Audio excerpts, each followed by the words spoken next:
You are listening to a free full audiobook version of Tabbies and Turpitude, a Port Blanchet historical cozy, The Ruby Hobbs Mysteries Book 1. This audiobook has been uploaded to YouTube by the author. An ebook edition is available at most ebook retailers. This is part 1 of 2 parts. Tabbies and Turpitude, a Ruby Hobbs historical cozy mystery by Celia Kinsey. Chapter 1. Mrs. Ruby Hobbs, the widow of Orville Hobbs, Port Blanchet's police chief for nearly 40 years, sat in her rocking chair draining the dregs of her second cup of coffee for the morning. As she rocked, she watched Dickens, her old orange tabby cat, soak up the sun as he lay luxuriously sprawled on the dark green boards of the front porch. As Ruby rocked and listened to the chirping of the birds, the sounds of the sprackling children playing next door, and the faint purr of the contented Dickens, she was overcome with a wave of ennui. Chirping birds, purring cats, and the distant laughter of children on cloudless spring mornings were all very well in small, regular doses, but this spell of tranquility had been carrying on for far too long. The last exciting incident Ruby could recall was a Thursday afternoon in early March, when Floyd Vaughn, the feckless boy who drove the bookmobile, had gotten them stuck in a snowdrift.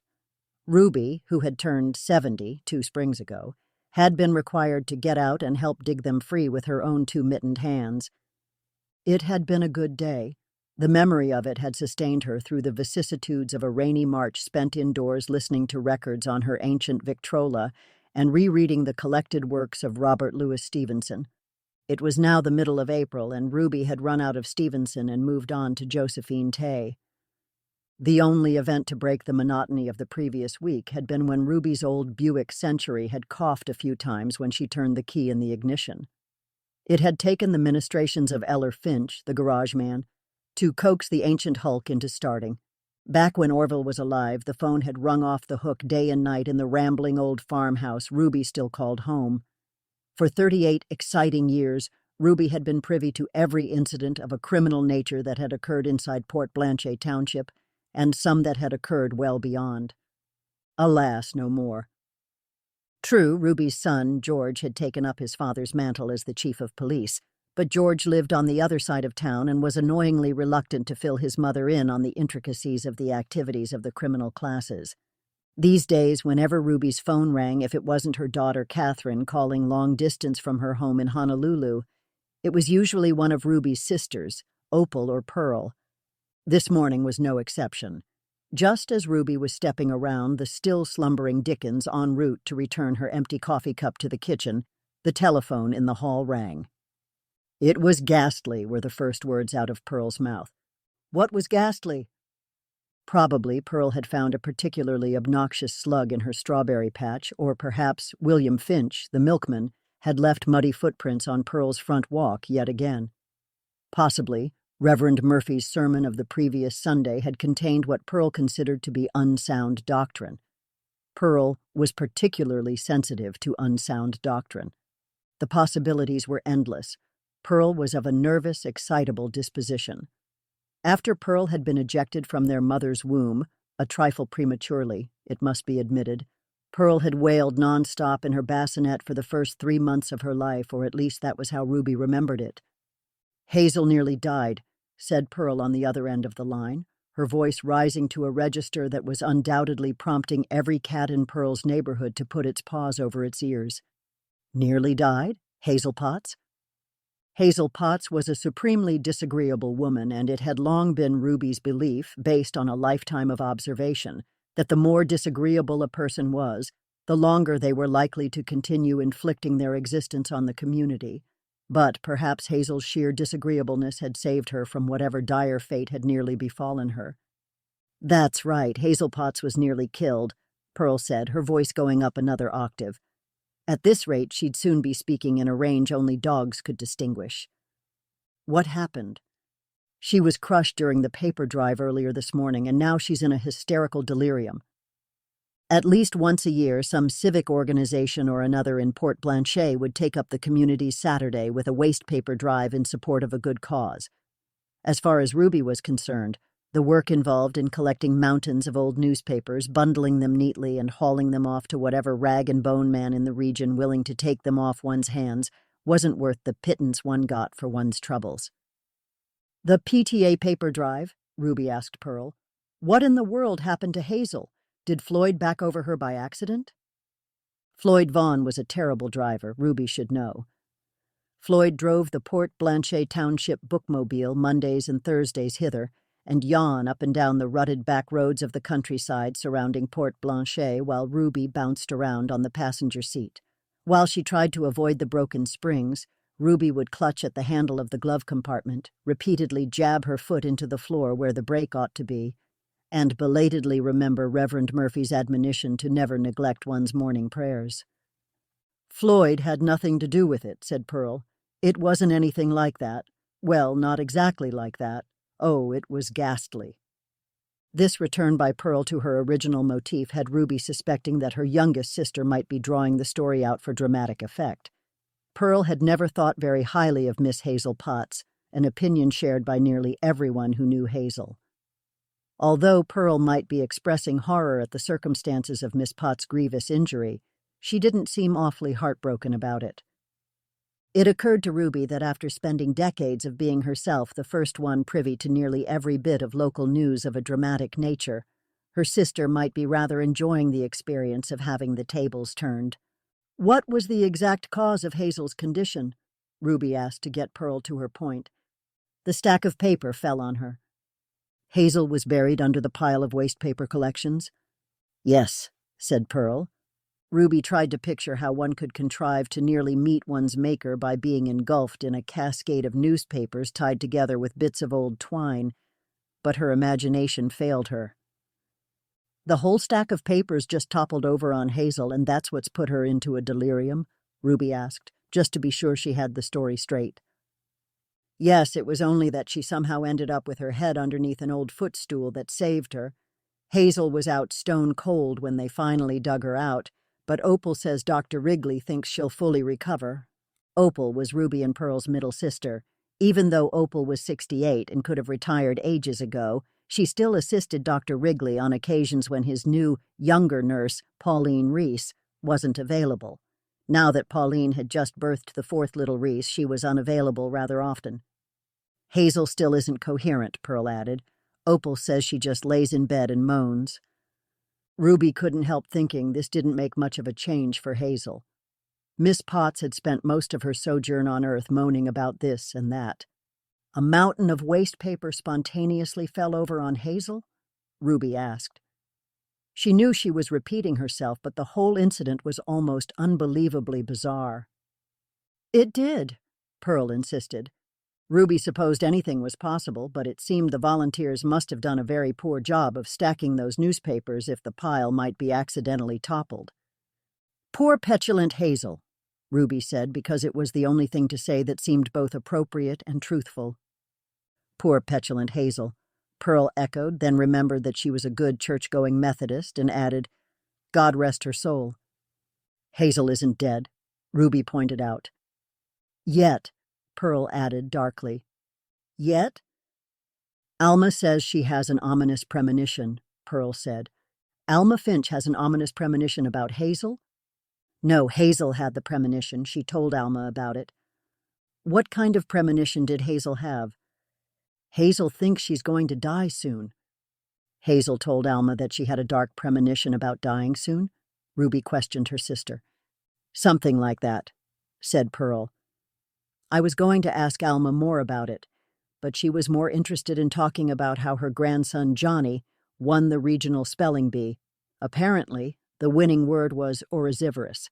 Alma says it means rice eater. Did you know that?" Ruby conceded that orisivorous was a new word to her before steering her sister back onto the subject of Hazel's accident. Pearl revealed that she had not actually been inside the Leonard P. Blanchet Memorial Elementary School gymnasium that morning at the time of the tragedy. Pearl said she had arrived on the scene after Miss Potts was already engulfed in the cascade of papers and subsequently extracted. Pearl further admitted that she could not, with any degree of accuracy, provide an accounting of everyone who had been present at the time. It was only after saying all that in a single torrent of words that Pearl breathlessly signed off. After Ruby's coffee cup was washed, dried, and returned to its hook on the china cabinet in the dining room, she fried up a pan of kidneys and distributed them evenly between Dickens, Poe, Bronte, and Chaucer, her 4 cats. After Ruby had refereed the consumption of the kidneys, Chaucer tended to bolt his share and then shoulder Dickens out of the way and bolt his food too. Ruby returned to the phone in the hallway. She asked Minnie, the girl in charge of the switchboard on Saturdays, for the residence of Minnie's aunt, Mrs. Alma Finch. Alma was the type who meant well, at least that's what Ruby told herself when she felt herself becoming exasperated with Alma. The primary problem with Alma Finch was that the woman was far too enamored with the sound of her own voice. Alma's favorite subject was the accomplishments of her grandchildren, of whom she had 17, each more brilliant than the last, or at least that's the impression Alma liked to give. "What's this I hear about Hazel?" Ruby said as soon as she'd been put through to Alma. "Isn't it too awful?" Alma said. "I hear Hazel hasn't yet come around, poor thing. Still, she's no spring chicken." None of them were spring chickens, but Ruby personally saw no connection between one's age and infirmity and the likelihood of getting crushed under a cascade of waste paper. "What Ruby started to ask before Alma forgot all about Hazel and moved on to the wondrous accomplishments of one of her 17 grandchildren. But it was already too late. "Did you know that my granddaughter Hetty is going to be homecoming queen?" Alma said. As a matter of fact, Ruby did know. She also knew that Hetty's younger sister, Letty, had been selected to serve on the Queen's court, but the intricacies of the social strata of the local teenage set failed to fascinate Ruby. She ruthlessly cut Alma short by asking, "What's this I hear about Hazel Potts having some dark premonition?" "Oh, that!" It was the strangest thing. Just last week I happened to run into Hazel as she was coming out of Mayor Prill's house, and Hazel said— Alma broke off as if to confirm that no one was listening in before continuing. Hazel said, and I quote, "If something happens to me, it'll be those two who did it." Hazel Potts ran a small rooming house for single men.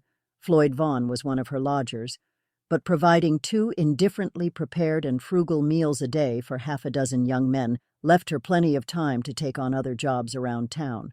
Hazel came in to clean for the Prills. Mrs. Prill wasn't very skilled, domestically speaking. 4 afternoons a week. Hazel had been taking care of the Prills' heavy cleaning and laundry for years now. "Hazel thinks Mr. and Mrs. Prill have it in for her?" Ruby asked. "I don't think she was referring to Mrs. Prill," Alma said, lowering her voice even further. "I shouldn't be spreading gossip. Chapter 2. If there was one thing Alma Finch enjoyed nearly as much as bragging about her 17 grandchildren, it was dispensing a tidbit of juicy gossip.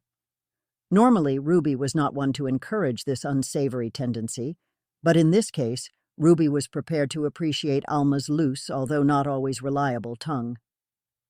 "It's a real shame," said Alma. "After all Mrs. Prill has been through, for her husband to take up with another woman like that." Ruby was unaware that Mrs. Prill's life, up until the present, had been one of trial and sorrow, but Ruby dared not derail the conversation by inquiring what Alma meant by all Mrs. Prill has been through, so she simply asked, "Another woman? Are you saying that Mayor Prill has another woman?" Alma clicked her tongue and sighed with the bone-deep weariness of a soul burdened down with the weight of human fallibility. However, she was not quite yet ready to name names.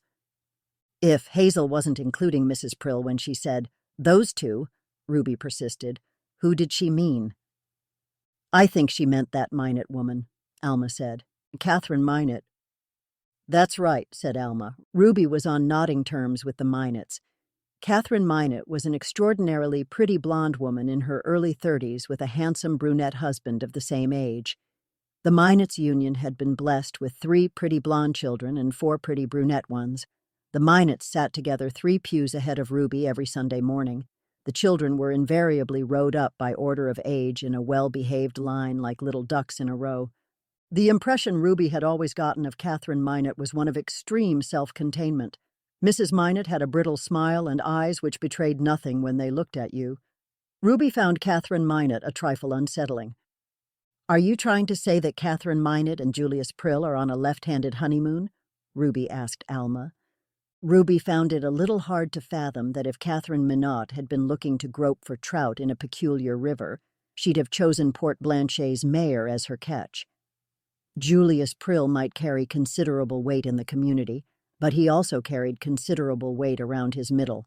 And not only was Mr. Prill the shortest grown man Ruby had ever met in real life and well past his physical prime, but he was also what Ruby's grandson Ferris would describe as Dullsville. Julius Prill was a real snore. Nevertheless, Alma seemed sure of her information, so it was not prudent to dismiss her suspicions out of hand.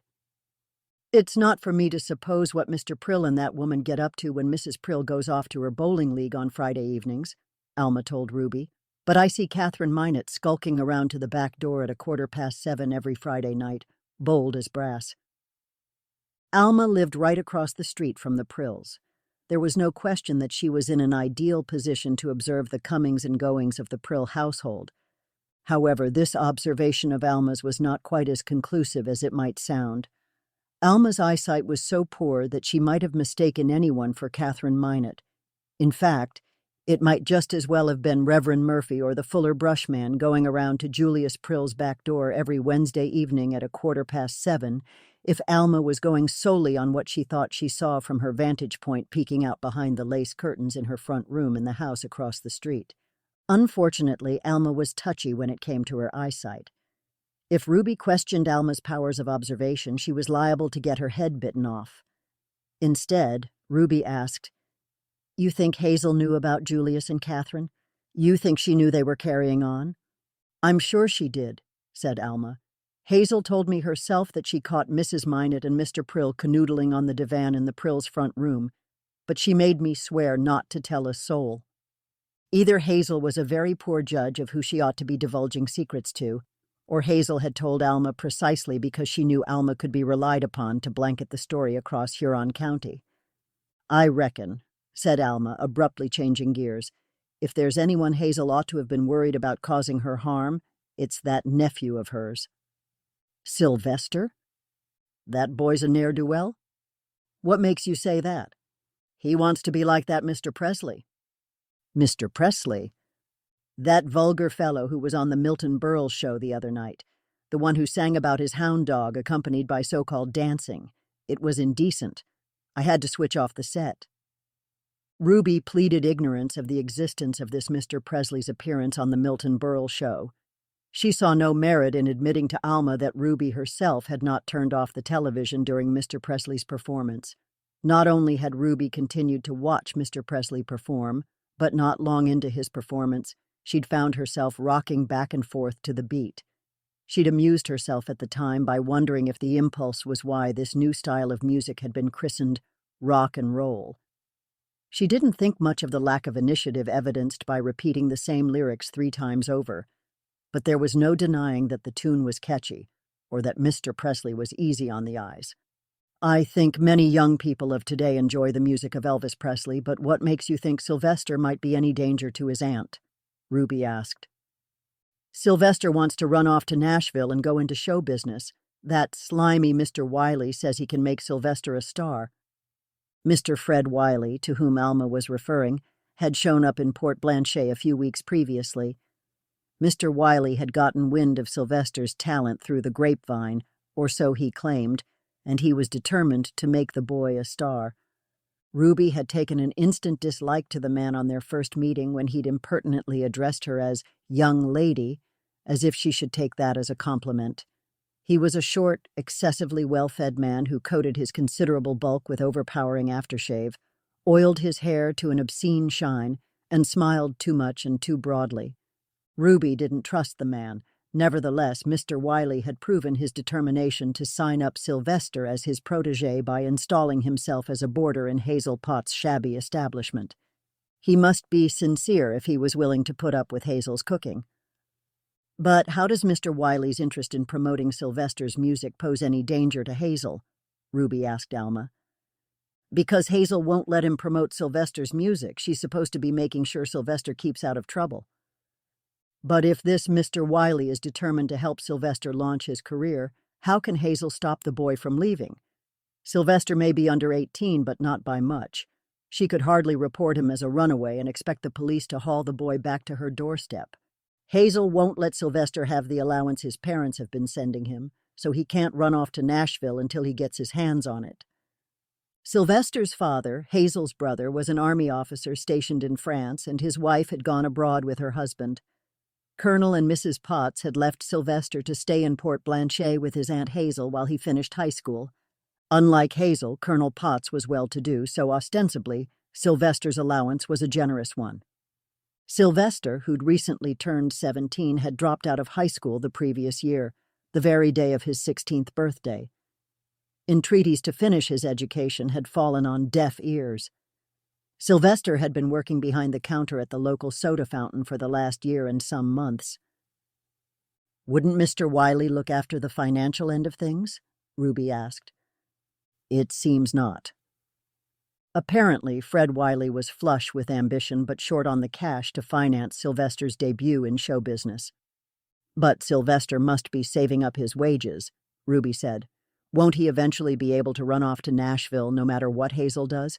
And how would putting Hazel into a delirium help his cause?" "Sylvester doesn't like his aunt," Alma insisted. "Lots of people don't like Hazel, but that doesn't mean—" "You must not know what Sylvester said to Floyd?" Ruby told Alma that she was unaware of any suspicious communication between Sylvester and Floyd. However, considering both young men were tenants of Hazel's boarding establishment, it was certainly believable that Sylvester might confide in Floyd about his frustrations with his aunt. "What did Sylvester tell Floyd?" Ruby asked Alma. "Well, Sylvester said that if his Aunt Hazel didn't stop stealing his money, he was going to do something about it." "What did Sylvester suggest he was going to do about it?" "He didn't say, but if Hazel is to be believed, she could finance that boy's debut into show business herself." Hazel Potts? Ruby had always gotten the impression that Hazel just managed to scrape by between taking in lodgers and working part-time as the Prills' housekeeper. Thinking back, however, Ruby did recall seeing Hazel wearing a rather ostentatious mink stole over her usual old brown overcoat to church the previous Sunday. "You know how Hazel's been hinting that her great-grandfather was an earl or something?" Ruby didn't know. Earl? Maybe it was a duke, something like that. Some British bigwig, or maybe he was German. Hazel has been going around saying she recently came into some money. From her great-grandfather, the Earl? I think it was a duke, Duke of Rumpelsteinisbergersdorf or something like that. I'm surprised you haven't heard. Ruby was surprised too, but she balked at acknowledging the triumph in Alma's tone. Wouldn't any great-grandfather of Hazel's have been gone for quite a long time?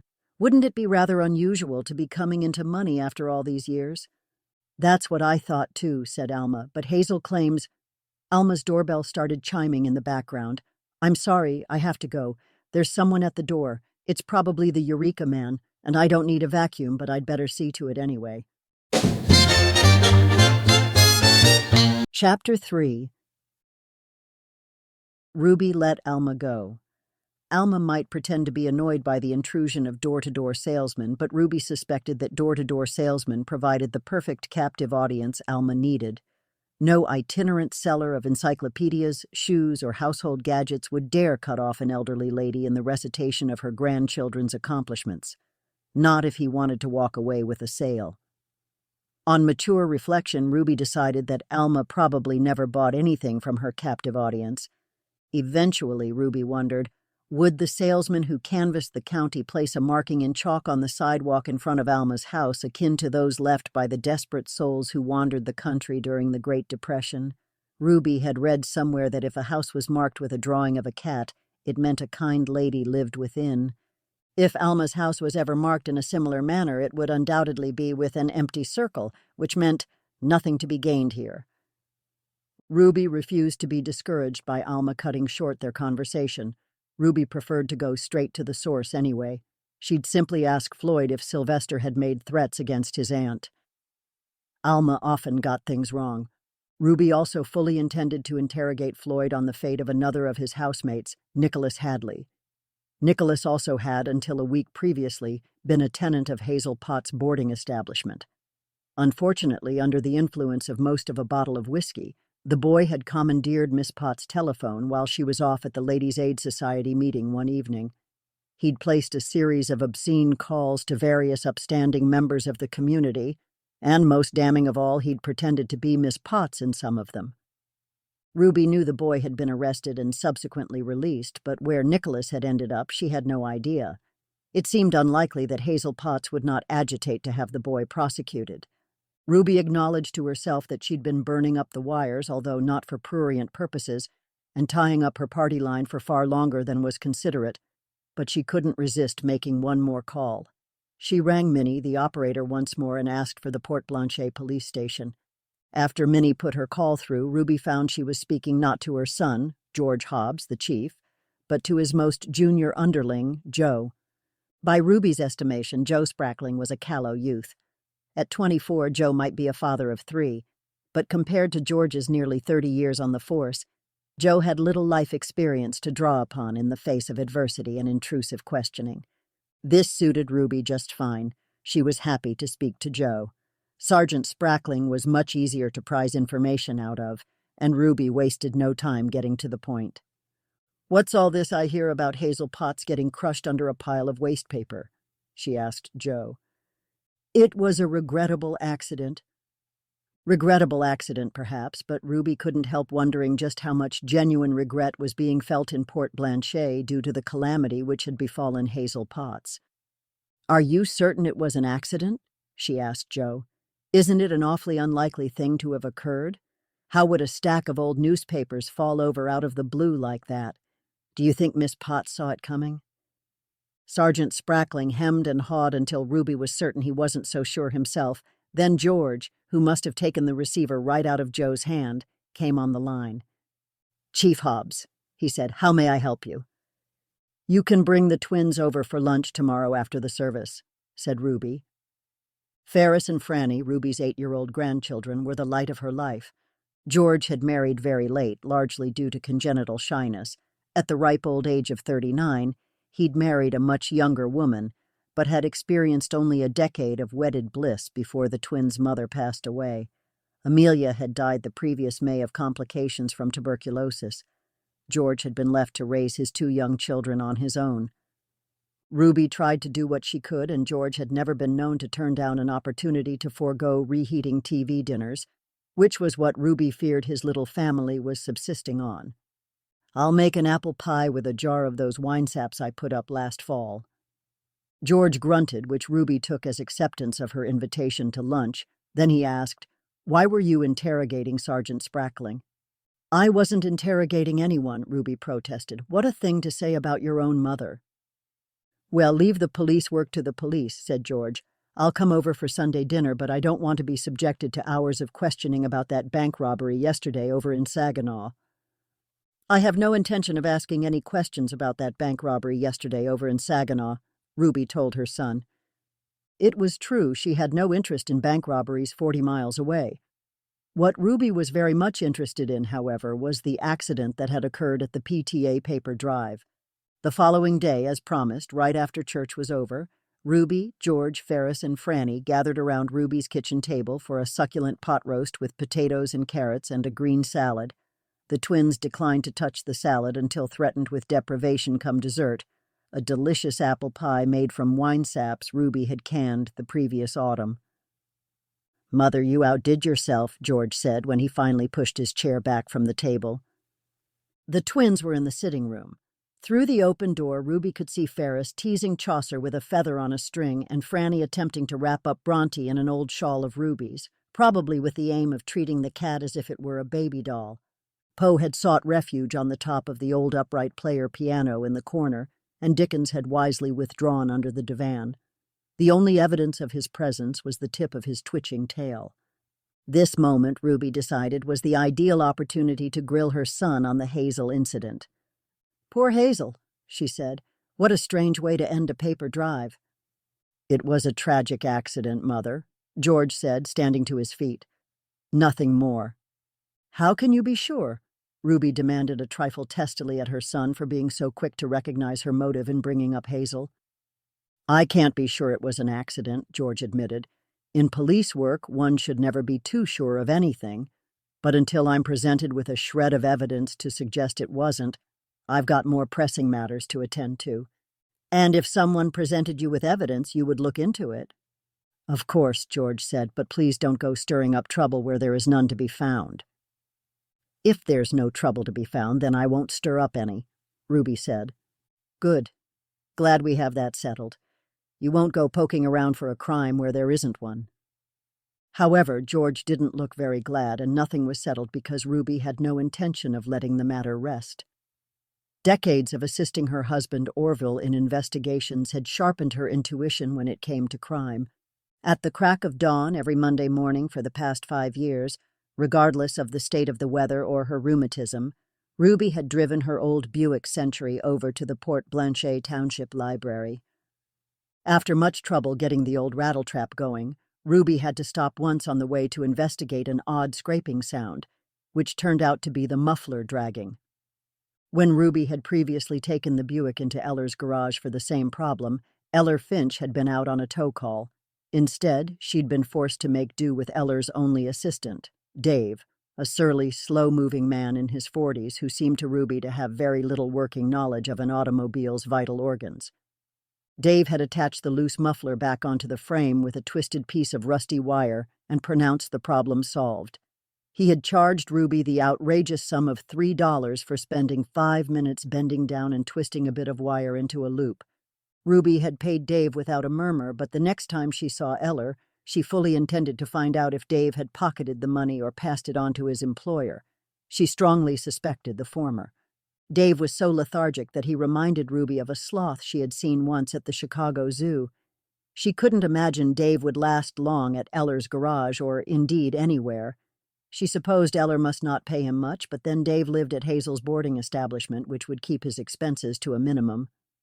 While pulled over at the curb in front of the still-shuttered Five and Dime, Ruby repaired the dragging muffler under the streetlight by reattaching the bit of wire Dave had used, although bending down to a level to reach it had been a trial.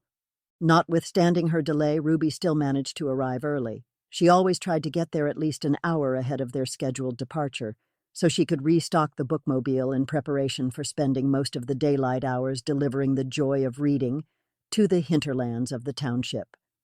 This particular Monday, it was barely light when Ruby let herself in the back door of the library using her personal library key. She'd kept her key after retiring from her full-time position as head librarian. Some days she missed going to the library, but she still had her volunteer work with the bookmobile 2 days a week, and it had been time to relinquish her post as head librarian to someone younger. Inside the library, she took the spare key of the bookmobile van off the rack behind the circulation desk. Ruby loaded up her arms with a selection of books ranging from the lurid to the literary. She then went out to unlock the back door of the old van. It was partly due to the semi-darkness and partly the fault of the dizziness Ruby was occasionally afflicted with, but just as she managed to navigate the top tread of the pull-down metal steps that accessed the back of the van, she dropped her entire armload of books. Most of the books simply tumbled to the floor, but 2 slid under the bottom of one of the metal bookshelves mounted to the van's sides. Ruby had to go back inside and find a yardstick to dislodge them.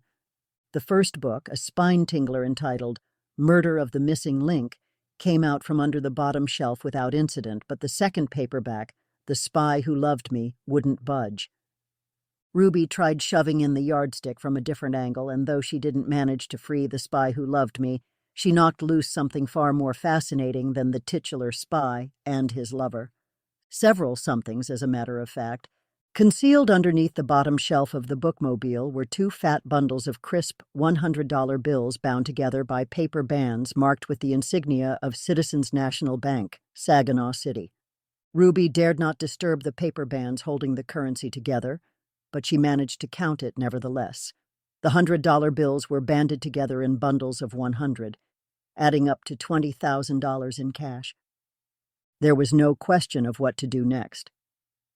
Ruby shoved the bundles of bills into the capacious pockets of the light spring coat she'd worn to ward off the damp chill of the early morning and went back into the library to phone the police station from the circulation desk.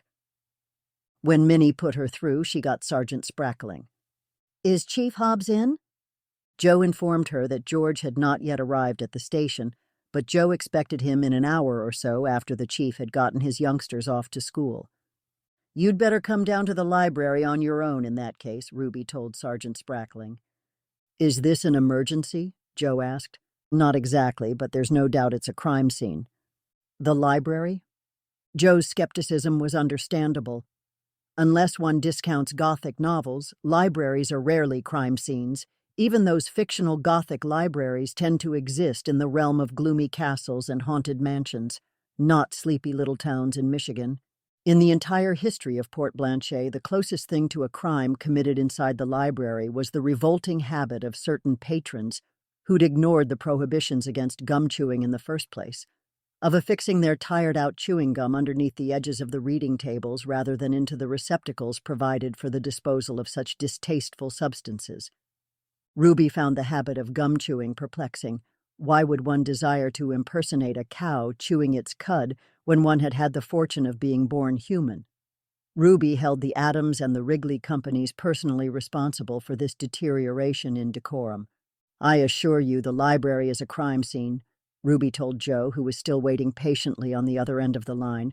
"Or rather, I should say, the bookmobile is." "That old van?" "I have reason to believe that old van, as you call it, was recently used in the commission of that bank robbery over in Saginaw City on Friday, or at the very least." "I'll be right down, Mrs. Hobbs," Joe told Ruby and hung up. Chapter 4. Joe arrived 5 minutes later on his bicycle and out of breath. Ruby had hoped that Joe would arrive in the squad car with the siren blaring and the lights flashing. That would have woken up the half of the neighborhood who were still lazing around in bed and given the more alert and industrious half who were doing their morning chores something to break the monotony, but it was not to be. "I found these hidden in the bookmobile," Ruby told Joe, withdrawing the 2 fat bundles of bills from her coat pockets. Joe accepted them gingerly and then handed them back to her. "Better put them back in your pockets for now, Mrs. Hobbs," he told her. "I don't have a place to put them for safekeeping." They then went outside to the van where Ruby showed Joe where she'd found the money. "I don't know that the money was hidden there on purpose," she told Joe. "I suppose the bundles of bills might have slid under the shelf and gotten stuck just as the books I dropped did." Joe said he, too, wondered if the money might have slid under the shelves by accident. "How much money was stolen from the Saginaw Bank?" Ruby asked. "About 40,000. "As much as that?" If half the takings of the robbery had accidentally slid under the shelf of the getaway car, it seemed unlikely that whoever had misplaced the money would not have reduced the bookmobile to a pile of scrap metal and bolts in order to recover their ill-gotten gains. To Ruby, it seemed far more likely that someone had concealed the currency under those shelves with the intention of coming back to get it when the hullabaloo over the heist had settled down. "I'd better look over the rest of the van for additional evidence," Joe said. Joe went over the bookmobile, including an examination under the hood, but found nothing out of the ordinary. "It's possible that the bookmobile wasn't used as the getaway car," Ruby pointed out. "It could just be the robber's idea of a good hiding place. And it would have made an excellent hiding place had Ruby not started prodding around with a yardstick in search of the spy who loved me." It was not until Floyd arrived and was consulted on whether or not he'd noticed anything unusual that they gained their first piece of evidence to support Ruby's supposition that the van had been used in the commission of the bank robbery. "The robbery happened on Friday," Floyd said. "I filled up the van on Thursday evening after we finished our rounds. The gauge should still read near full if it hasn't been driven." Floyd got in the driver's seat and fired up the engine. Joe and Ruby hovered at the open door of the cab of the van, eyes riveted to the gauge. The needle crept up to the half-tank mark and then stopped. "Someone drove this thing several miles since I last did," Floyd said when he'd cut the engine. "Is there no one else authorized to drive the bookmobile?" Sergeant Sprackling asked. Floyd said he was the only one who ever used it officially. "It's possible one of the librarians might have granted someone else permission to drive it," Ruby said. "But there are only 2 keys, and Floyd keeps one of them." "Where is the other one?" Joe asked. Ruby held up the spare key. "This one stays hanging on a hook behind the circulation desk." "Anyone could have taken the key from behind the circulation desk," Joe said. After asking Floyd if he thought the old bookmobile would burn a half tank going over to Saginaw City and back, and Floyd saying he supposed that would be about right, Sergeant Sprackling finally took the bundles of bills from Ruby. Then he returned to the police station to enter the currency into evidence and consult with Chief Hobbs on what to do next. "What do you make of all this, Floyd?" Ruby asked as they headed out of town. "Don't know what to think. Somebody must have stolen the key. It wouldn't have been hard to swipe from behind the circulation desk." "I didn't like to say this in front of the officer," said Floyd, "but I misplaced my key a couple of weeks ago, and I found it again just the day before yesterday. I've been using the spare from behind the desk this whole time." "But you always put it back when you are done driving?" "Yeppers." "Where did you find your personal key?" Ruby asked Floyd. "Down in the bottom of the old wicker basket I keep my laundry in. It must have fallen out of my pocket when I put my dungarees in the wash." "Does Miss Potts do your laundry?" Ruby asked. "Nah, the fellows take turns running our things down to the launderette, and one of the girls does our washing for us." "About Miss Potts," Ruby said. "I heard that her nephew was pretty put out with her." "You can say that again, all us fellows is." "Why?" "We all has our reasons. Miss Potts was so hard on Dave McGee that he moved out last week." "Hard on him?" "I think they were—" Floyd hesitated so long that Ruby looked over at him and saw that his ears were pink. "You think Hazel Potts and Dave McGee, the garage man, were sparking?" Ruby asked. "They must have been, but none of us fellows had a clue until we heard them going at it like cats and dogs in the kitchen." Ruby supposed that the idea of Hazel and Dave striking up a romance wasn't so far-fetched. They were both middle-aged, single, and so stingy and disagreeable that perhaps their very faults attracted them to one another. It is an oft-quoted truism that opposites attract, but Ruby had always maintained that the reverse was just as often the case. "You heard them fighting in the kitchen?" Ruby asked Floyd. "What were they fighting about?" "Money. Dave was behind on his rent?" "Don't think so," Floyd said. "I'm not sure why they was fighting about money. At first I could only catch bits and pieces. Dave was saying that Miss Potts wasn't being fair, and she came back with something about how she was going to be doing all the work. She said she could get any fool to do Dave's job. Then Dave said if Miss Potts felt that way, she could jolly well go jump in the lake, although he used stronger language than that." "Did Dave do work for Miss Potts?" "Not that I know of," Floyd said. "Any idea what Miss Potts meant by job?" "Nope." "What happened after that?" "Miss Potts told Dave that if he wasn't going to do the hard part, then he didn't deserve half." "Hard part of what?" Ruby asked. "Don't know. Then Dave said he never really loved Miss Potts. She was an ugly cow, and if she wanted to go it alone, then, well, he'd oblige her. Then there was ruckus like china breaking." "Miss Potts threw something at Dave?" "Sounded like a plate or something. After the crash, we heard a door slamming and everything went quiet. The next day, while we was all at work, Dave's room got emptied out. Don't know if it was Dave who came and got his things or if it was Miss Potts who tossed them out. But at any rate, by the next evening, Dave's room was swept and empty." "Where's Dave living now?" "Don't know," said Floyd, "but it wouldn't surprise me if he was sleeping on a cot in the back of Eller's garage." "You think Miss Potts cheated Dave?" Floyd shrugged. It could be a bad habit of hers. "Cheating people out of money? She's done this before?" "Well, taking money anyway. That's why Sylvester hates his aunt." "I gathered that. I heard Miss Potts is holding on to Sylvester's allowance to keep him from running off to Nashville with Mr. Wiley and going into show business. I imagine that's causing bad blood between them. Is that the only reason Sylvester is angry with his aunt?" "That's the main reason. A caring and responsible aunt charged with her nephew's care might worry about his morals and safety if he were prematurely thrust into the hurly-burly of show business at such a tender age. A prudent aunt might attempt to prevent her young charge's flight to Nashville with such a dubious character as Fred Wiley solely on those grounds. Unfortunately, in the case of Hazel and Sylvester, Ruby was entirely unconvinced that a concern for Sylvester's well-being was what was motivating Hazel's refusal to give the boy his allowance. "Sylvester says his aunt thinks he's shameful," Floyd said. "Oh?" Yeppers, I think Miss Potts has got it in her head that people don't approve of her on account of Sylvester's music. Like just about everyone, Hazel Potts wanted to be respected and admired, yet her disagreeable personality made such a thing impossible. Consequently, it appeared Miss Potts had found a scapegoat to explain to herself why she was such a pariah in the community. It occurred to Ruby that a person as afflicted with such an inferiority complex as Hazel Potts appeared to be might make up all kinds of stories, no matter how absurd, in an effort to increase her standing in the community. Someone was telling me that Miss Potts had been telling people she'd recently inherited money from some long-lost aristocratic ancestor. Floyd started laughing. You don't think it's true? Nope. Why not? There's no way that Miss Potts is the great-granddaughter of a baron. I heard it was a duke. Sylvester thinks there's nothing to it. He's wrote to his father about what Miss Potts is going around saying, but Colonel Potts hasn't wrote back yet. Sylvester says that in the meantime, we should all humor Miss Potts and pretend to believe her.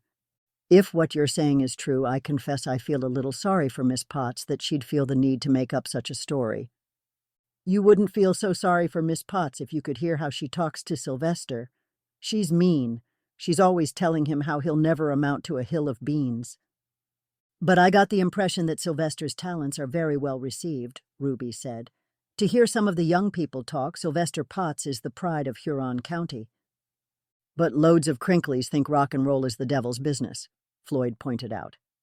Crinkleys? Floyd blushed even redder than when he'd be forced to reveal that Hazel Potts and the garage man were sparking. I know what Crinkleys are, Floyd, Ruby said, but you are misguided in your belief that everyone over 25 hates rock and roll.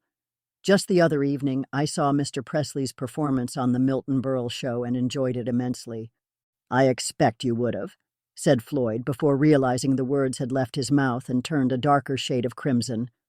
Ruby decided to have mercy on the boy and ignored his aspersion on her character. Hazel believed Sylvester would be even more of an embarrassment if he were to go off to Nashville and make it big in show business, she asked. I think Miss Potts is more worried that he won't make it big, said Floyd. Then Sylvester would not only be involved in the devil's business, but he'd also be a failure. You don't think he'd succeed? I understand Sylvester is quite a talented young man. When Sylvester had been younger, he'd sung in the church choir.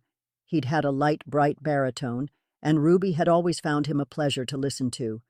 She had not, of course, on account of being a Crinkly, gone down to the Armory on Friday nights to hear Sylvester's band, the Gold Nuggets, play for the weekly hop.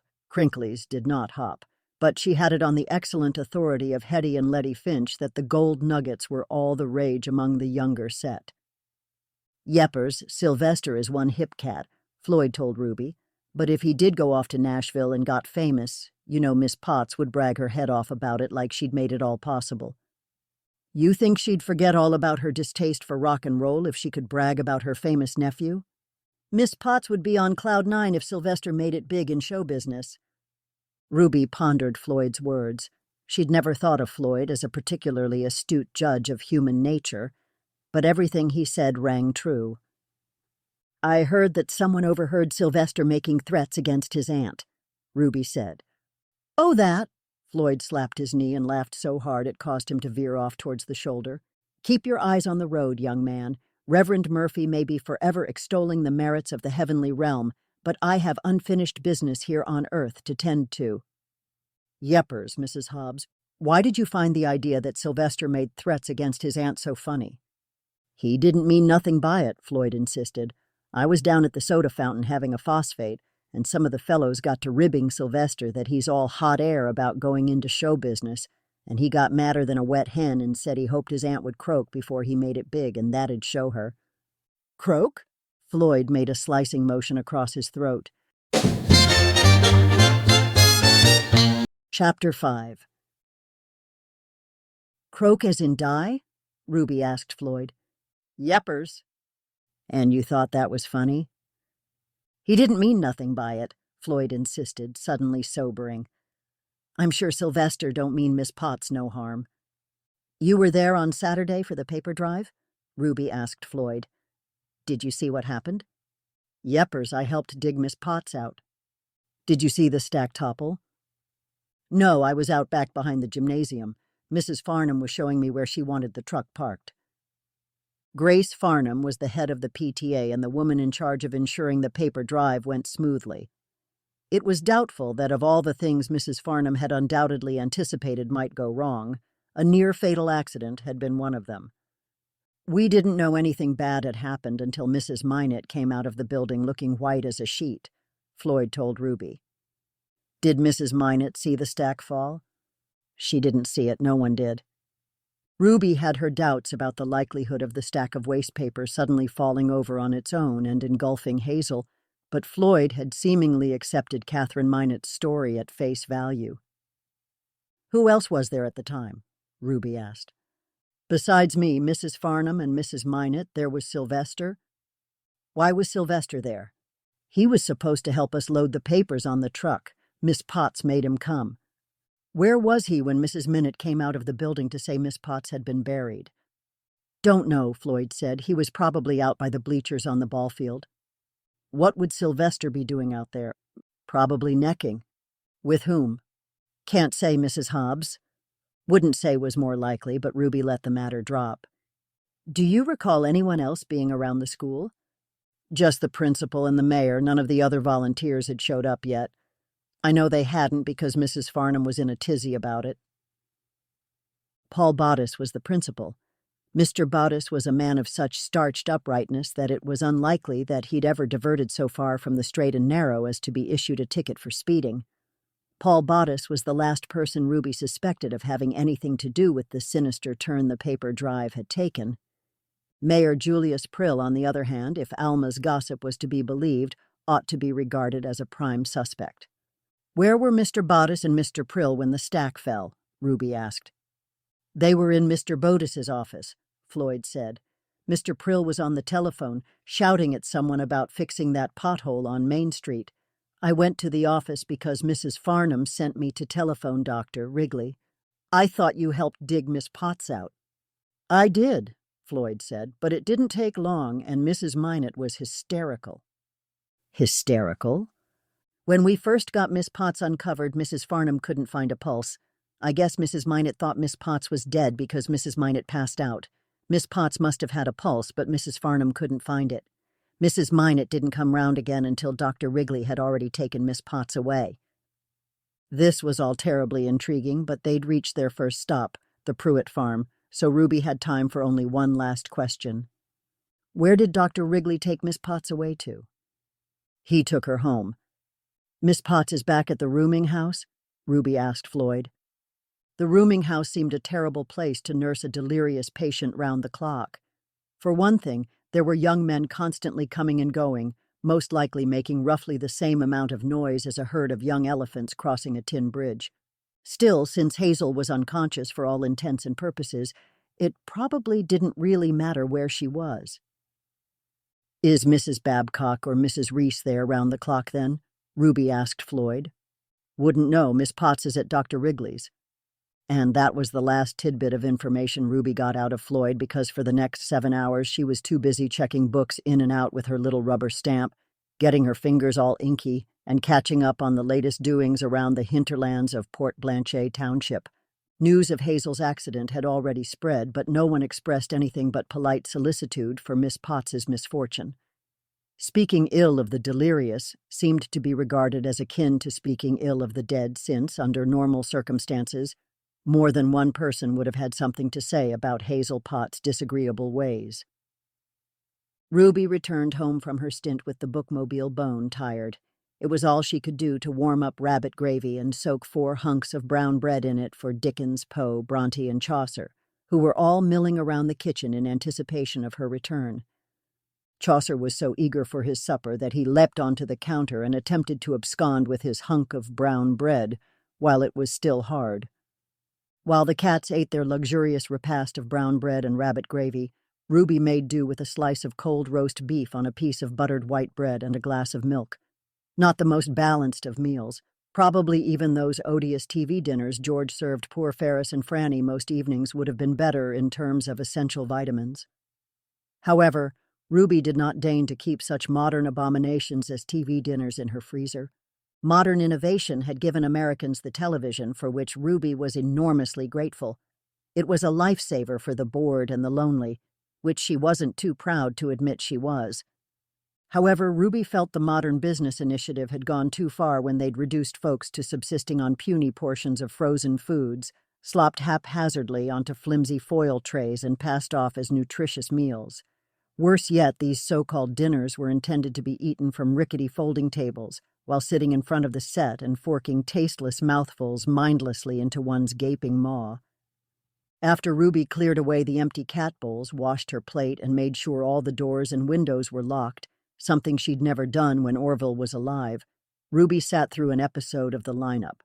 Ordinarily, she'd have retained sufficient powers of concentration to comment aloud to the cats, who invariably followed her into the front room, on the patently predictable inaccuracies of Hollywood's portrayal of police work. That night, however, Ruby fell asleep partway through the interrogation of the suspect. Poe had settled himself on the top of the upholstered wingback chair. Ruby kept stationed in front of the television. She was lulled back to consciousness by Poe nibbling meditatively on her bun. Ruby decided to call it a night. Ruby climbed the creaking stairs to her bedroom, trailed as usual by her 4 felines. As she fell asleep with Bronte and Dickens at her feet, Poe on her pillow, and Chaucer making himself a nuisance by kneading his paws on her cushiony upper arm, all she could think about was Hazel Potts being engulfed in a cascade of waste paper. Tuesday and Wednesday passed without any change in Hazel's condition. Opal reported that although Hazel would toss and moan, she showed no signs of regaining full consciousness. Opal was checking on Hazel a dozen times a day because Pauline had an outbreak of chicken pox amongst her brood. Thursday morning, Ruby drove over to the library even earlier than usual, but before she set to work restocking the shelves in the van with volumes for the reading public's instruction, edification, and entertainment, Ruby went over to the rack on the wall in the dark, silent library and took down a selection of newspapers on their wooden sticks. She perused the front page of every paper from the region until she came to the back issues that featured coverage of the previous Friday's robbery of the Citizens National Bank in Saginaw City. Ruby had long ago learned to take news coverage with a hefty grain of salt. Privy as she was to the happenings around Huron County from her privileged position as the wife of Port Blanchet chief of police, she'd soon learned that the zealous and ambitious reporter was inclined to embroider a bit when his story was a trifle thin on interest. In this case, however, Ruby was inclined to accept the versions printed in the newspapers as largely accurate. For one thing, all 3 papers that had printed the story agreed on the major points. For another, in the event of something so sensational as the holdup of the Citizens National Bank, there was no need to embroider. The plain facts of the matter were exciting enough to keep the news-reading public enthralled for as long as it took them to consume 5-column inches. The holdup, as reported, had occurred just before closing time late Friday afternoon, when the teller was alone in her cage in the lobby. The bank manager had been shut up in his private office and missed out on the whole thing. The security guard, who ought to have been on hand to deal with such events as armed robberies, had been on an unsanctioned smoke break in the alley before doing his rounds to secure the premises for the evening. The security guard, who remained nameless in all 3 newspaper articles, was reported to have been summarily fired for dereliction of duty. All 3 accounts described the robber as a short, overweight man dressed in a dark, poorly fitting, pinstriped suit with a white shirt and a blue tie. One account quoted the teller as saying the man had a beer belly. In addition, he was said to have had a large red handlebar mustache and a shock of red hair that one article described as being unkempt. Another version of the story noted that the teller had suggested that the robber's hair might have been a wig. All 3 accounts noted that the bandit had not spoken. Instead, he'd handed the teller a note demanding that she empty her till and the vault. The teller had acted as instructed. The vault had contained a large amount of cash. This largesse was because the armored truck, which was to have taken away the excess cash from the previous 7 days to the Federal Reserve Bank in Chicago, had been due to arrive sometime the following morning. Ruby wondered if the robber might have had some knowledge of the bank's routine. The first of the month had fallen on the previous Wednesday. Many folks who'd been paid in cash would have made deposits. Local merchants would have had larger than usual cash deposits too, since it is a universal tendency to spend through one's pay envelope as soon as one gets one's grubby hands on it. None of the articles specified the amount the robber had absconded with, although Ruby had inside information. Sergeant Sprackling had put the dollar amount at an eye-watering $40,000. It seemed that no one had seen the getaway vehicle or the driver, assuming there was an additional person involved in the heist. Chapter 6. There was precious little to go on in the newspaper accounts of the bank robbery. All Ruby was confident of was her assumption that the robber must have some connection to Port Blanchet, seeing as the Port Blanchet Library bookmobile had very likely been the getaway vehicle. That did narrow the roster of suspects considerably.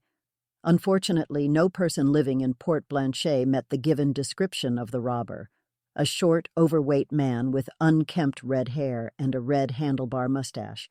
Ruby was inclined to agree with the teller's supposition that the robber had been wearing a wig. She decided it was likely the mustache was also false. Usually, bandits concealed their faces with a bandana worn over the nose and mouth, but a scraggly wig and a large fake mustache would do just as good a job.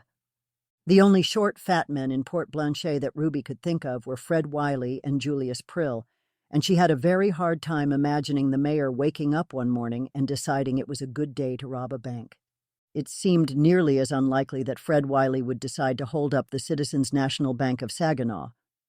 When Alma Finch had described the man as slimy, Ruby had thought it quite an accurate descriptor. It was, however, a stretch to imagine the man robbing a bank at gunpoint. Still, it was impossible to know what went on in the heads of other people. More likely, she decided it was the fat man's accomplice, ostensibly the getaway driver, who had local ties.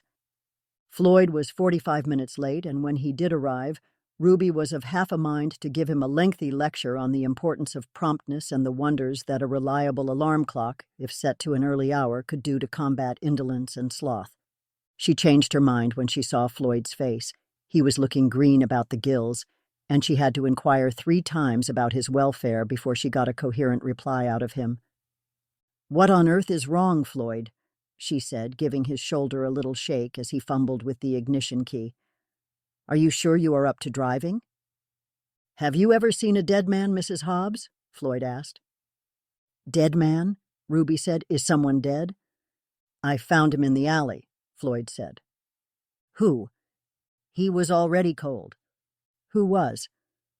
"I turned him over and he was stiff." "Who was stiff?"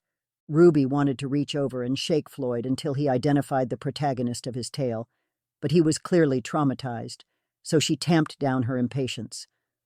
Ordinarily, she would suspect him of toying with her, but one look at Floyd's blanched face convinced her otherwise. "His eyes was open," said Floyd. "They looked all glassy, but it was like he could still see into my soul." "Whose eyes?" "Do you think the souls of dead people hang around for a piece before they moves on?" he said. "Do you think he was watching me when I found his body?"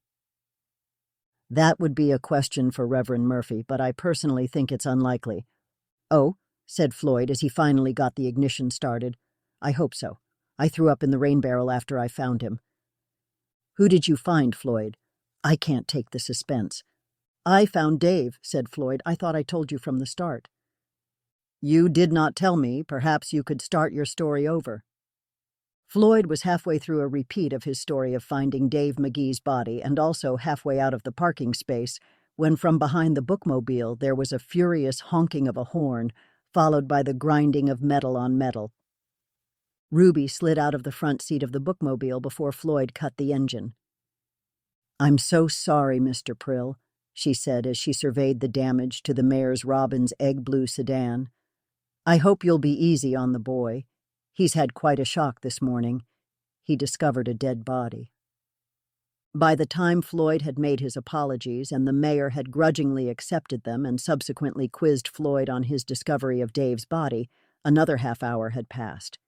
According to Floyd's somewhat garbled account of the events of the early morning, Dave McGee had been shot sometime during the night, and his body had been left in the alley right behind the rooming house. He'd been lying face down with 3 bullets in his back. According to Floyd, there'd been a great deal of blood. He blamed all the blood on why he'd been reduced to throwing up in the rain barrel. "You didn't hear any commotion during the night?" Ruby asked Floyd. "Not a thing, and my window overlooks the alley." Do you have any idea who might want Dave dead? Mayor Prill asked. He seemed to be taking the sensational news that a man had been shot blocks from the courthouse in stride as if it were a common occurrence in Port Blanchet. Perhaps he felt it was his professional duty to remain impassive in the face of unprecedented events. None of us fellows liked Dave, Floyd said, but he didn't pick fights with anyone. He kept himself to himself and never told us where he came from or why he was in Port Blanchet. He and Miss Potts. Floyd's recitation of his tale was cut short by the arrival of a very sober Eller Finch with his tow truck, come to take away the mayor's dented car. "Is the van all right?" Eller asked when he'd hooked up the Prill's sedan to the back of his truck. "It's built like a tank," Ruby said. "I assume you heard about Dave?" "I did. Chief Hobbs was at the garage telling me the news when I got the call about the mayor's car." "Do you have any idea who might have wanted Dave dead?" Ruby asked Eller. "Didn't know Dave to involve himself with anyone else's affairs," Eller said, but the chief seemed to think that the man had a long criminal history. "What kind of criminal history?"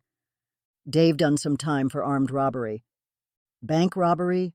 "Nah, but he did hold up a couple of jewelry stores at gunpoint." "Maybe someone from Dave's past finally tracked him down here in Port Blanchet," Ruby suggested. Eller agreed that it seemed the most likely reason Dave McGee had ended up in the alley with bullets in his back. Later, as they traversed the countryside, Ruby asked Floyd if he knew what had become of his former housemate Nicholas Hadley.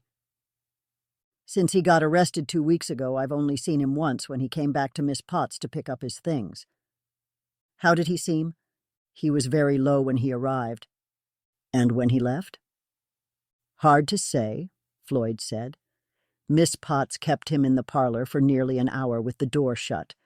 I expect she was giving him the earwigging of a lifetime for using her phone to make them calls.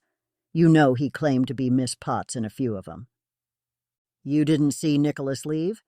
"Nope," said Floyd. "But I do wonder how far he got gone.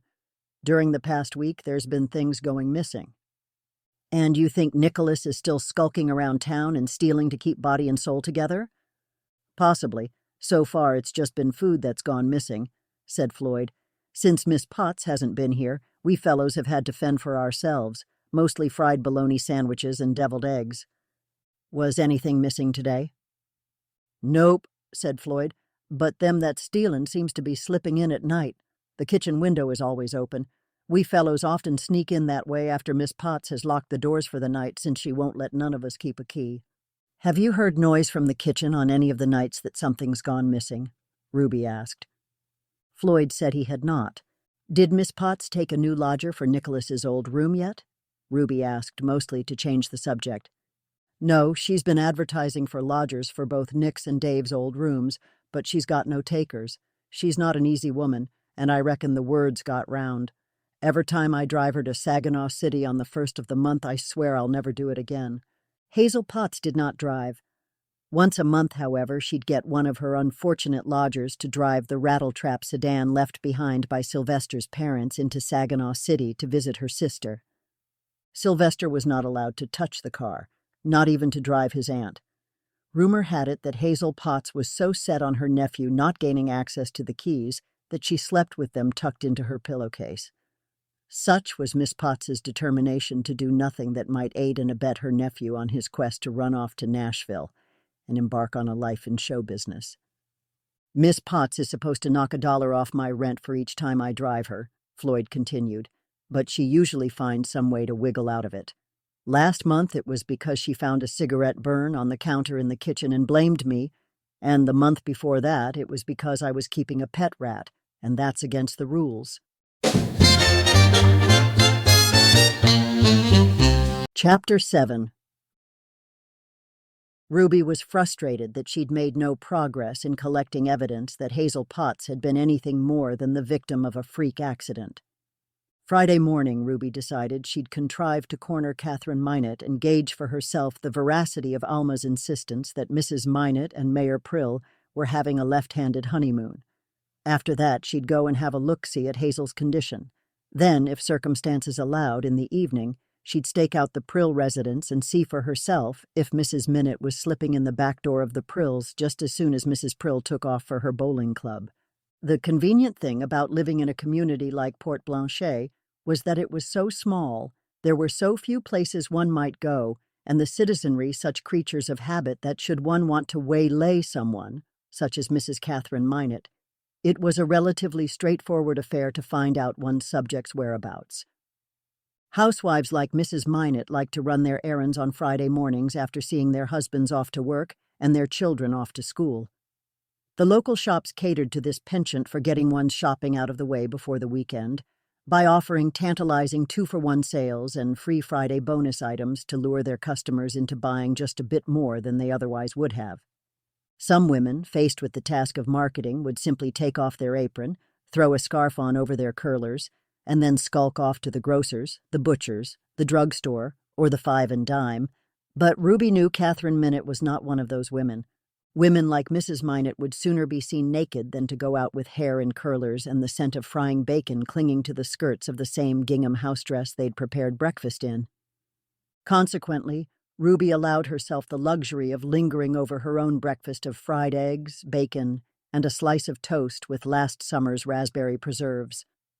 Once she'd dispensed Dickens, Poe, Bronte, and Chaucer their morning ration of boiled haddock, she put on her hat and gloves and fired up her old Century. Usually it was teenagers in hot rods who cruised the main drag of Port Blanchet on Saturday nights, not ladies of a certain age at 10 o'clock on a Friday morning.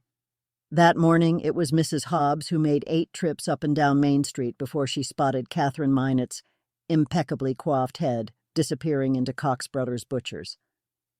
By the time Ruby had found a parking place in front of the five and dime across the street and been waylaid on the sidewalk by Alma Finch, who had conveniently forgotten that she'd already informed Ruby that her granddaughter Hetty was going to be homecoming queen, Catherine Minot was waiting in front of the gleaming white display case of Cox Brothers Butchers while Miles Cox cut her pork chops at the counter.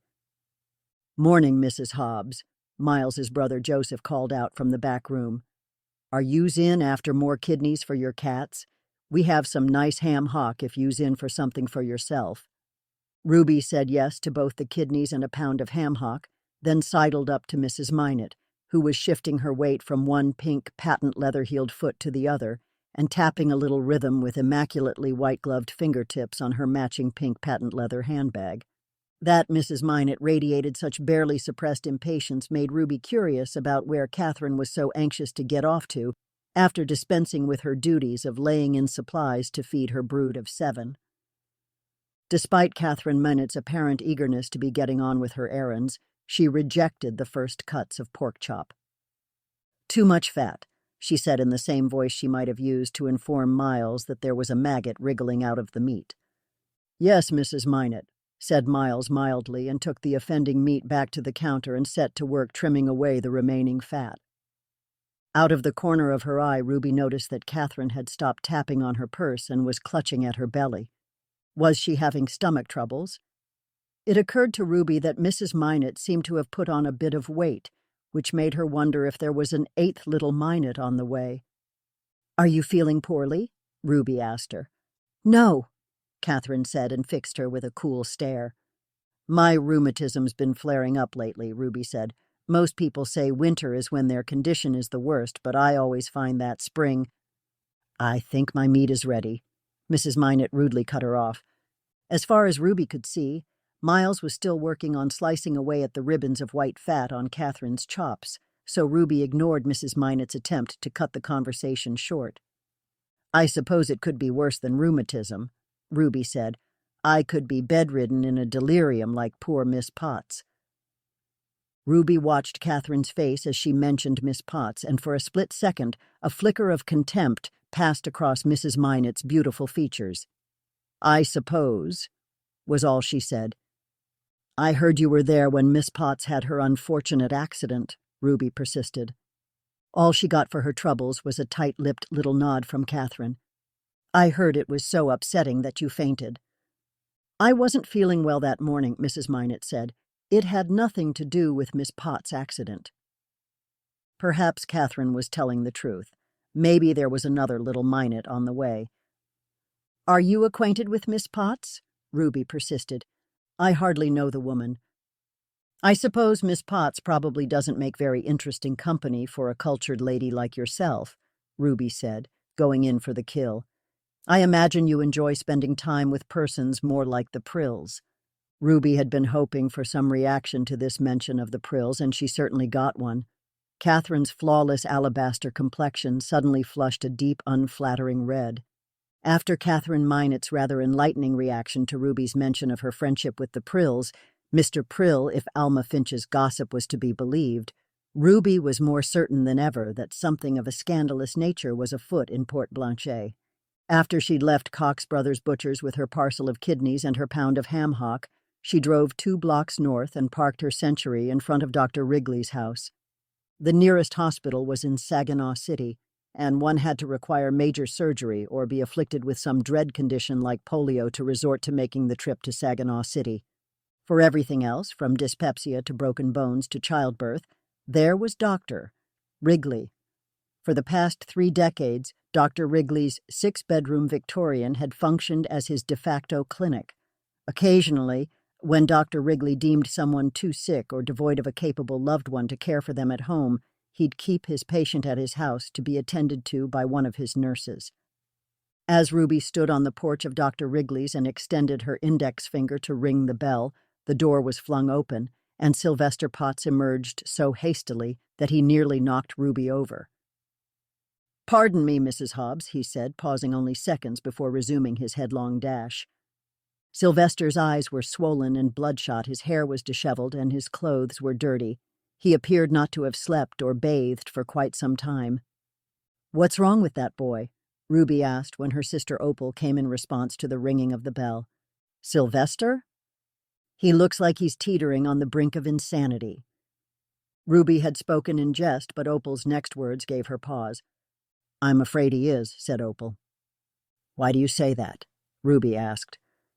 Opal looked up and down the hall before saying in a near whisper, "He's hallucinating, poor boy." "He's seeing things? What kind of things?" "He's insisting that he's seen his aunt standing over his bed for 2 nights running."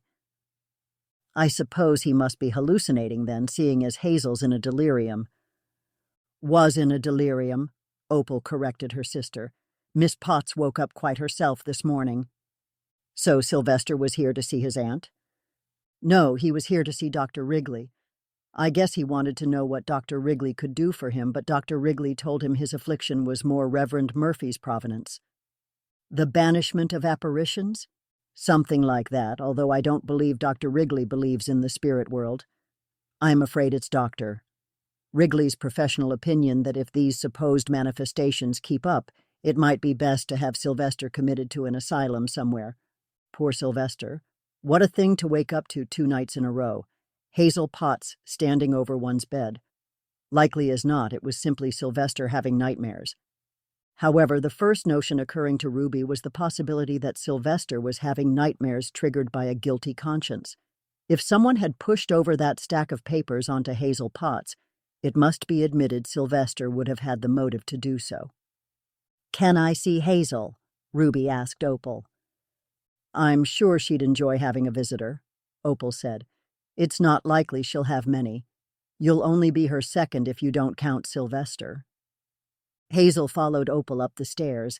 Just outside Hazel's room, Opal admonished Ruby not to stay long nor say anything that might upset Hazel, then went away to set Dr. Wrigley's supply room to rights.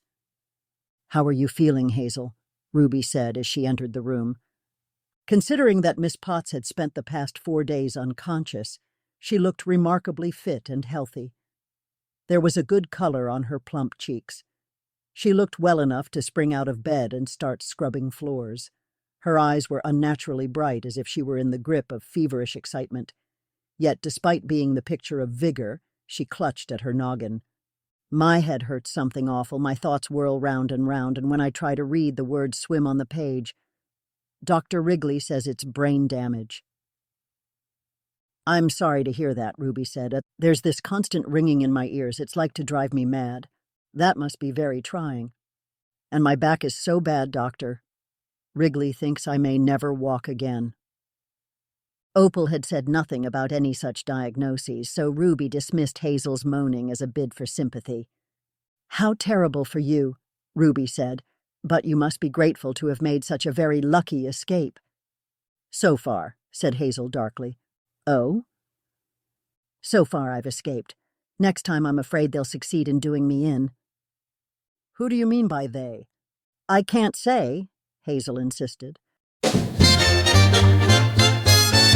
Chapter 8. Ruby had taken a chair next to Hazel's bed.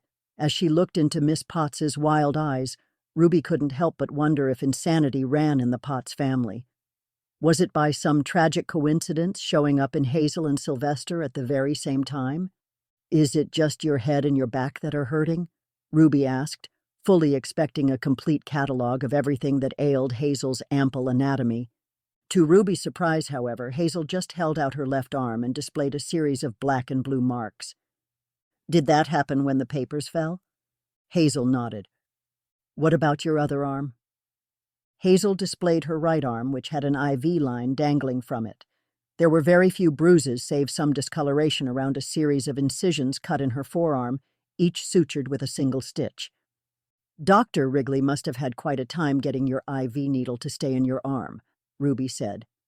She pointed to the series of incisions that indicated Dr. Wrigley had repeatedly tried and failed to surgically embed the intravenous needle into Hazel's arm. Hanging from a hook next to Hazel's bed was a glass bottle of fluids flowing through a cannula into Hazel's arm. Ruby decided the administration of fluids during Hazel's several days of unconsciousness must be the reason for her appearance of relatively good health.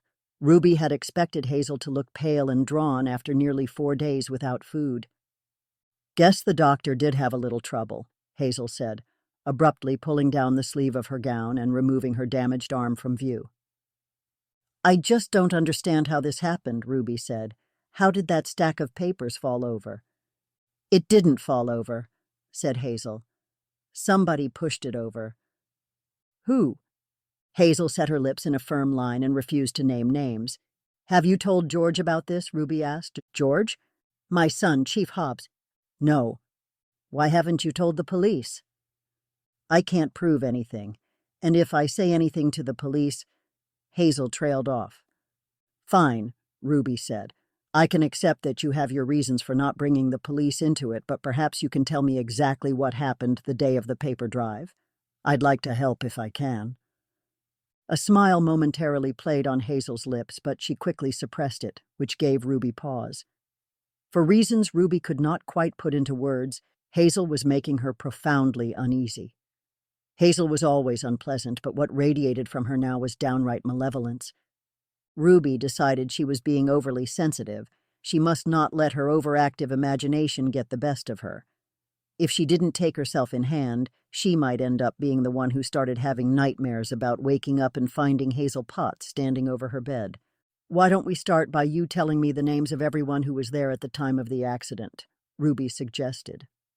Miss Potts's version of events was essentially the same as Pearl had already described the scene. Mrs. Farnham and Mrs. Minot had been in the gymnasium awaiting the arrival of the cadre of volunteers. Mrs. Farnham had left the gymnasium to go outside and direct Floyd to where she wanted the truck parked. Hazel had entered the disused classroom that opened directly into the gymnasium where the waste papers were stacked. "I'd left my handbag on a counter next to the window," Hazel explained. "You're sure you were alone in the room?" Ruby asked. "I thought I was, but I must not have been." "Did you hear anything before the stack fell on you?" "I heard the door open," said Hazel. "There was a squeaky hinge." "How long between when you heard the door open and when the stack fell?" "Not long, maybe a couple of seconds." "Pearl said she heard you were saved from even greater injury because your head was protected by being under a footstool." "It was a miracle," said Hazel, as if divine intervention summed up the matter of her survival, and no further investigation of the events surrounding her accident was warranted. "But how did you end up with your head under the footstool?" Ruby persisted. "Providence," said Hazel. "The stool just happened to be there, and I grabbed it when the stack began to slide. That stool saved my life." "Floyd told me that Sylvester was there," Ruby said. "I didn't see him," Hazel said. "He was supposed to be there. He promised me he'd come, but he never showed up.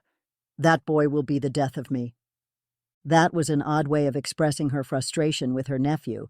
but Ruby decided not to acknowledge Hazel's unfortunate turn of phrase. Floyd seemed to think Sylvester was there, Ruby said. Perhaps Sylvester was still outside at the time. Ruby decided to omit Floyd's supposition that Sylvester had been out by the bleachers on the ball field at the time of the accident, necking with some yet-to-be-identified female. Maybe he was there, Hazel said, but I'm sure Sylvester wasn't the one who pushed that stack over. I heard your nephew is angry with you, Ruby told Hazel. He is, but he ain't no murderer.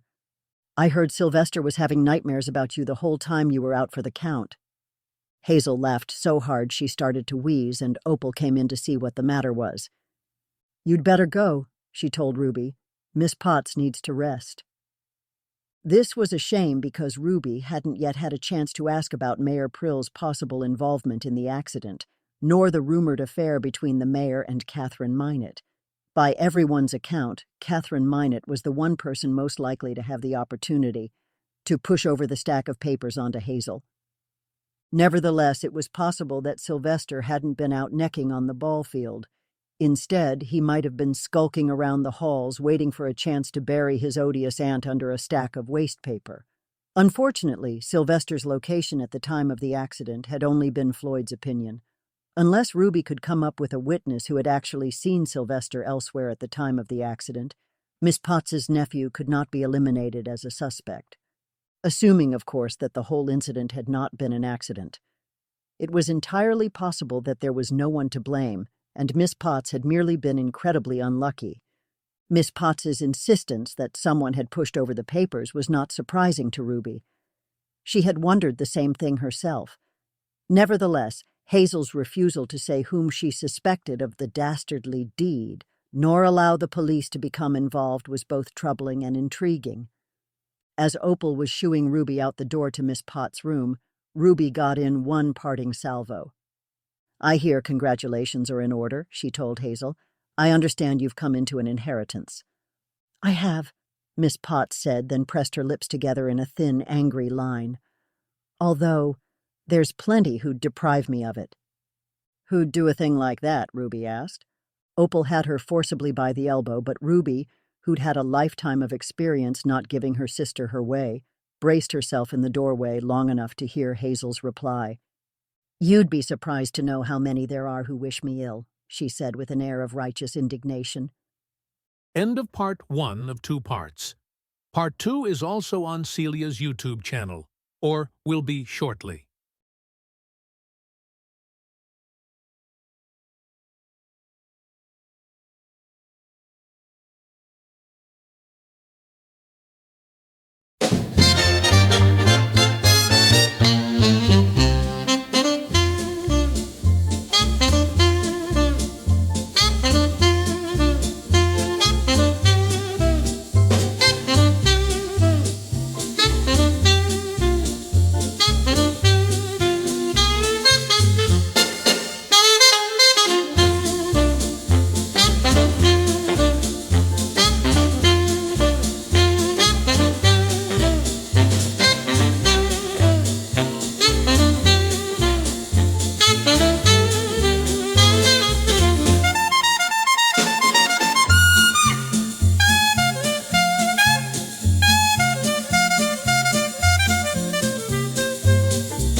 End of part 1 of 2 parts. Part 2 is also on Celia's YouTube channel, or will be shortly.